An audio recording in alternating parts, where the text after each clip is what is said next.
بسم اللہ الرحمن الرحیم۔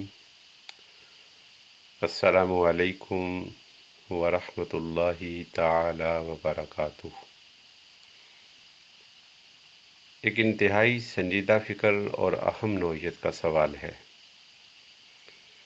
اور اس سوال کو مجھے پوری دیانت کے ساتھ، پوری ضمانت کے ساتھ ایڈریس کرنا ہے، اور سامعین سے بھی میں گزارش کروں گا کہ وہ ہر چیز سے بالا تر ہو کر دین کی رہنمائی کے اصول کے لیے صدق کے دل اور اخلاص سے سوال بھی سنیں، اور جو فقیر کے ذہن میں ہے، جو فقیر کی سوچ اور فکر ہے، وہ فقیر کی سوچ اور فکر بھی سنیں۔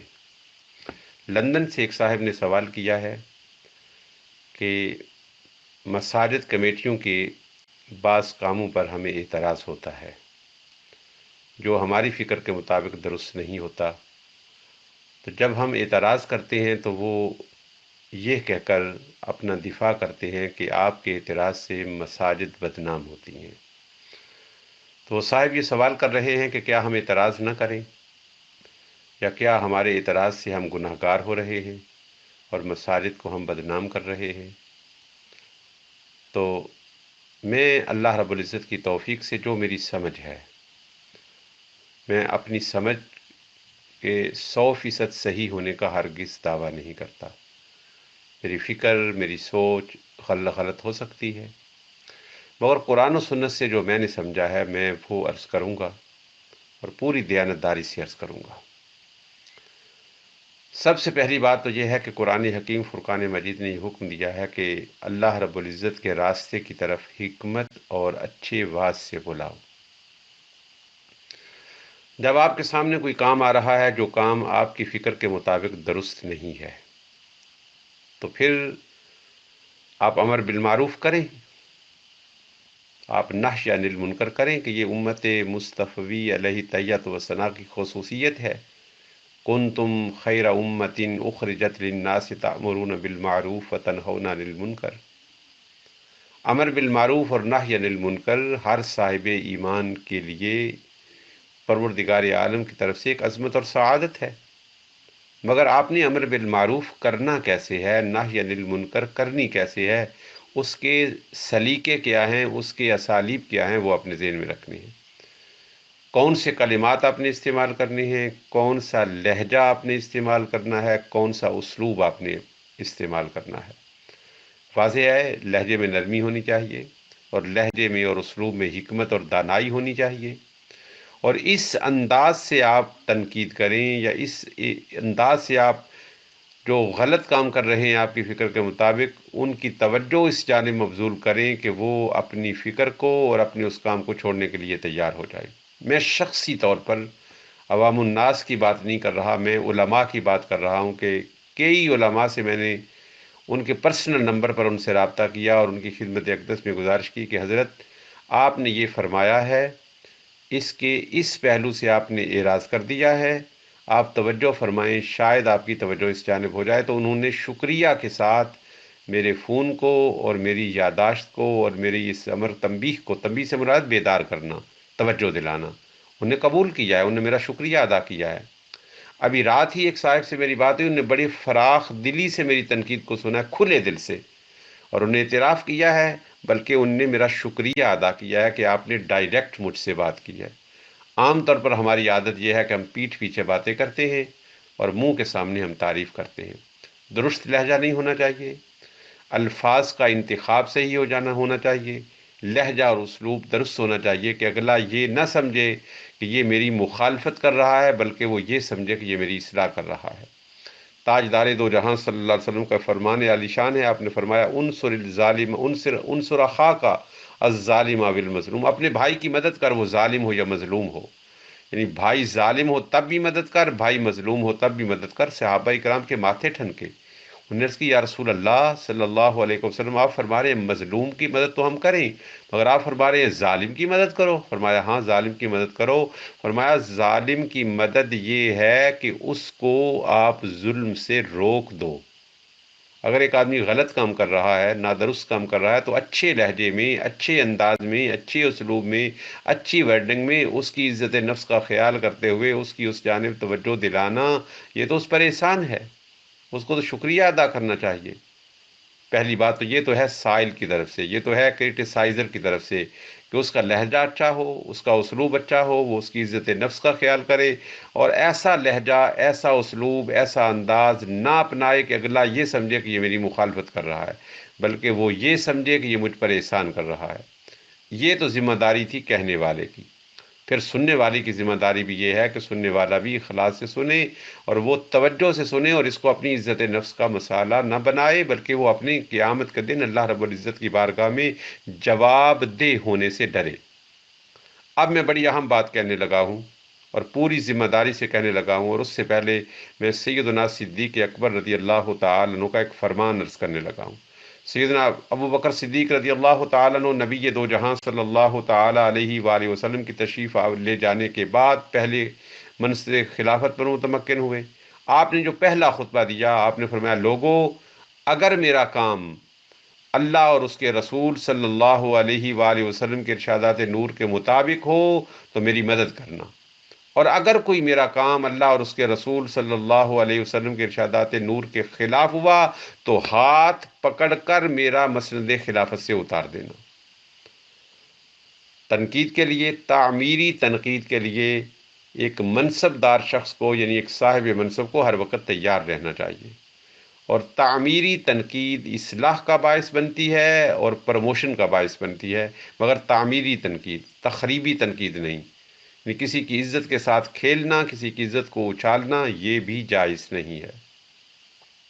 اچھے انداز سے اپروچ ہونی چاہیے، لہجہ میٹھا ہو، کلمات اچھے ہوں، اسلوب اچھا ہو، بیان اچھا ہو، اگلا یہ جانے کہ یہ شخص مجھے نیچا نہیں دکھانے آیا، یہ شخص مجھے اللہ رب العزت کی ناراضی سے بچانے کے لیے آیا ہے۔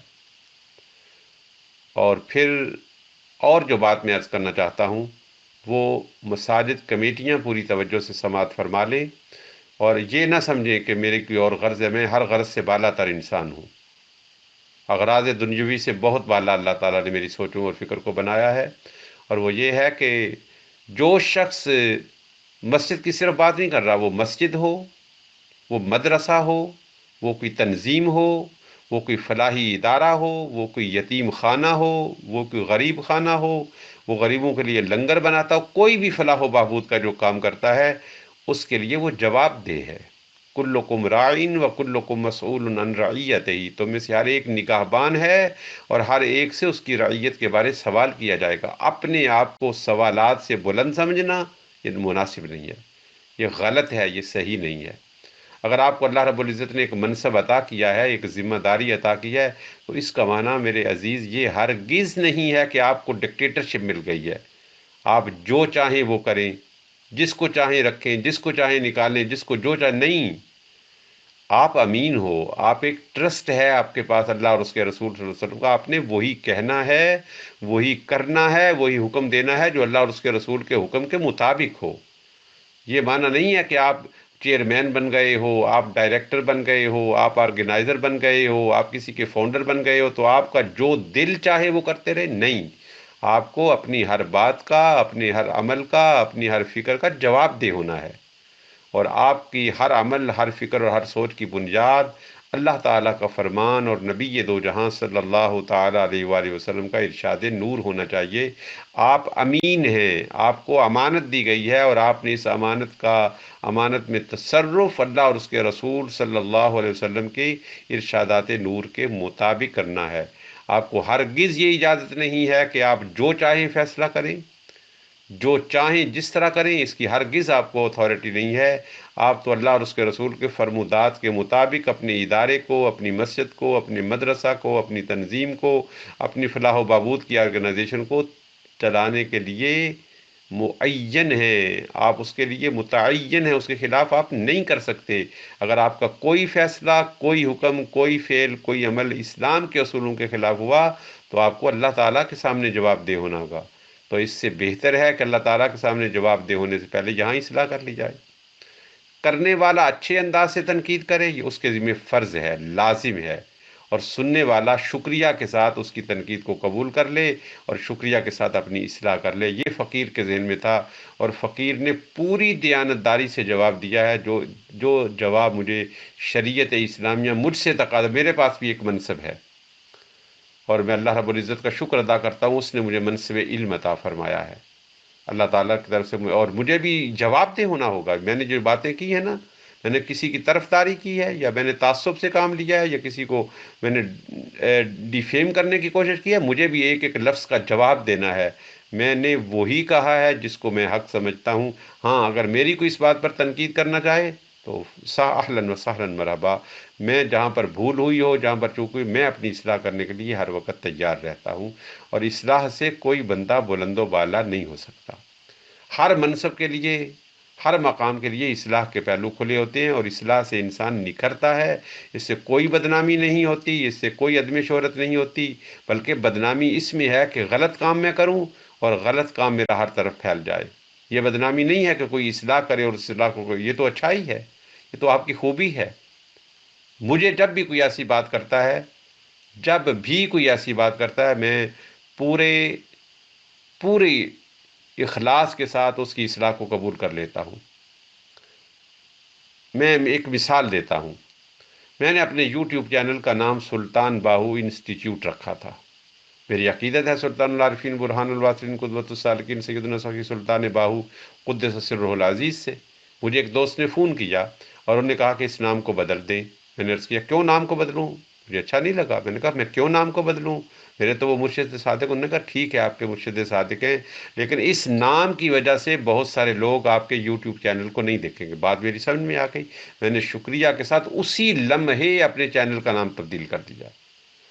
کہنے والا اچھے انداز سے کہے، سننے والا اچھے انداز سے سنے، وہ بھی اخلاص سے کہے، یہ بھی اخلاص سے سنے۔ اخلاص لازم ہے، وگرنہ میرے بھائی یہ ہو سکتا ہے کہ آپ قرآن پاک کی تلاوت کر رہے ہوں اور قرآن پاک کی تلاوت آپ کو جہنم میں لے جانے کا باعث بنے نہیں، بنے گی۔